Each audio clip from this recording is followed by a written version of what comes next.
તો ફરી એકવાર કોંગ્રેસ પાર્ટીમાંથી લાફાકાંડ સામે આવ્યો છે। કોંગ્રેસના મહિલા કોર્પોરેટરે વોર્ડ પ્રમુખને લાફા ઝીક્યા। સંગઠન સર્જન અભિયાન અંતર્ગત ચાલતી હતી બેઠક। ચાંદખેડાના વોર્ડ પ્રમુખ અમિત પટેલ સાથે થઈ હતી મારપીટ। અમે લોકોએ આખી જે રાહુલ ગાંધીનું સપનું છે 2027 ગુજરાતમાં કોંગ્રેસની સરકાર બનાવી એ સાકાર કરવા માટે એક સરસ એક મિટિંગનું આયોજન કરેલું, સંગઠન સૂજન મિટિંગનું। આ મિટિંગમાં અમે લોકોએ બધા જ આગેવાનો પ્લસ પ્રદેશના 2 પ્રભારી, શહેરના 2 પ્રભારી પ્લસ આપણે મારા ચાંદખેડા વોર્ડના પ્રભારી, આ 5 પ્રભારી હાજર હતા અને એમની અધ્યક્ષ સ્થાને એક મિટિંગ બોલાવેલી। એમાં સંગઠન માટે અમારે કાર્યકર્તાઓને સાંભળવાના હતા। કાર્યકર્તાઓને જે બી સજેશન સંગઠન માટે આપવાના હતા એ આખા સજેશન લેતા હતા।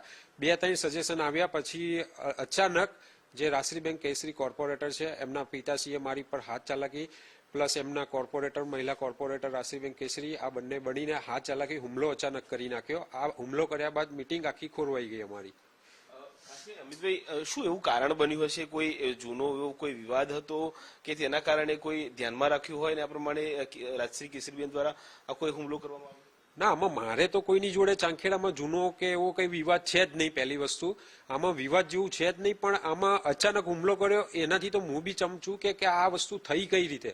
આમાં મારું તો એક જ કામ હોય છે કે કોંગ્રેસ પક્ષને કઈ રીતે મજબૂત બનાવવું, નવા લોકો જોડવા કોંગ્રેસમાં, પ્લસ કઈ રીતે સંગઠનને મજબૂત કરાવીને આપણે કોંગ્રેસની 4 સીટ કોંગ્રેસની મારા ચાંદખેડા વોર્ડમાં જીતાડવું। તો મારું એક જ લક્ષ્ય ચાલતું હોય છે કે કોંગ્રેસની 4 સીટ કોર્પોરેશનમાં કઈ રીતે જીતાડું।